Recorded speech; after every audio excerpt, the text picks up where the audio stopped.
There is an awful lot of reaction coming in now on the story about U.S. and Cuba. Robert Menendez is a Democrat out of New Jersey. He's saying that trading Alan Gross, the American, for, quote, convicted criminals sets an extremely dangerous precedent. He says that the president's actions on Cuba vindicates the brutal behavior of the Cuban government. So what about the United States charting new ground with Cuba? The president will talk later today at noon Eastern Time. Senator Marco Rubio, Republican from Florida, was with me now. His parents left Cuba in the 1950s, immigrating to the U.S. as Fidel Castro began his rise to power. Senator, good morning to you, and thank you for your time. Your reaction to what we expect today at noon Eastern.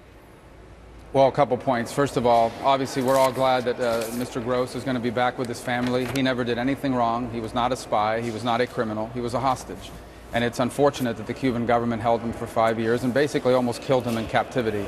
I'm not in favor of the process by which his release was acquired, because I think it does set a very dangerous precedent. It puts a price on every American abroad. Governments now know that if they can take an American hostage, they can get very significant concessions from the United States.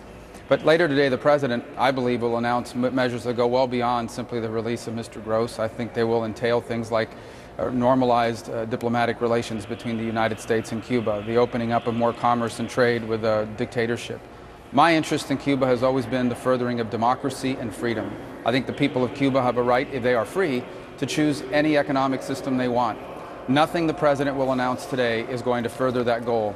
And it's ironic that a week after we imposed sanctions on human rights violators in Venezuela, we are lifting sanctions on the government that has taught the Venezuelans how to commit these human rights violations. It's absurd. And it's part of a long record of coddling dictators and tyrants that this administration has established. Well, as you know, the Cuban embargo has been in place for 50 years, since the early 1960s, and that is law in America. So legally, what could the president do now?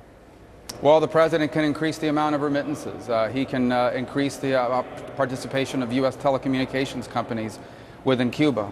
The problem that I have is not those measures. The problem is that in return, the Cubans have agreed to do things like release political prisoners and allow more internet access on the island. But they're creating no economic openings. There is no concessions on freedom of speech, no concessions on elections, no concessions on the freedom to have alternative political parties, no concessions on ever having elections or anything of that matter. What democratic concessions? And this notion that somehow being able to travel more to Cuba and send more money to Cuba and travel and sell more consumer products in Cuba, the idea that that is going to lead to some democratic opening is absurd. But it is par for the course with an administration that is constantly giving away unilateral concessions, whether it's Iran or in this case Cuba, in exchange for nothing. And that's what's happening here. Do you think the U.S. Congress would agree to lift the embargo?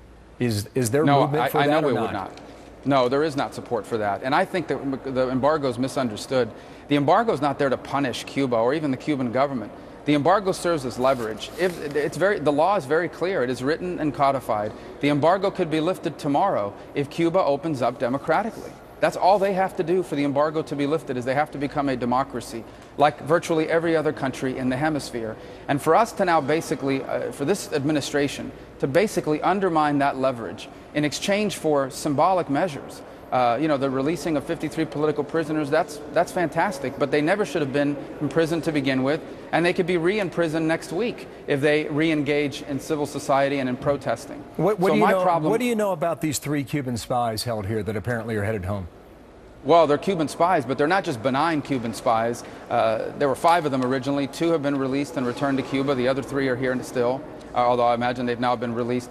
These Cuban spies were involved in providing information to the Cuban government that led to the murder of U.S. citizens and an infamous shoot-down of the Brothers to the Rescue aircraft back in 1996. These were airplanes that used to patrol the Straits of Cuba to find people on rafts to save their lives. The Cuban government shot them down over international waters, and they did so largely based on information that at least one of these spies provided them.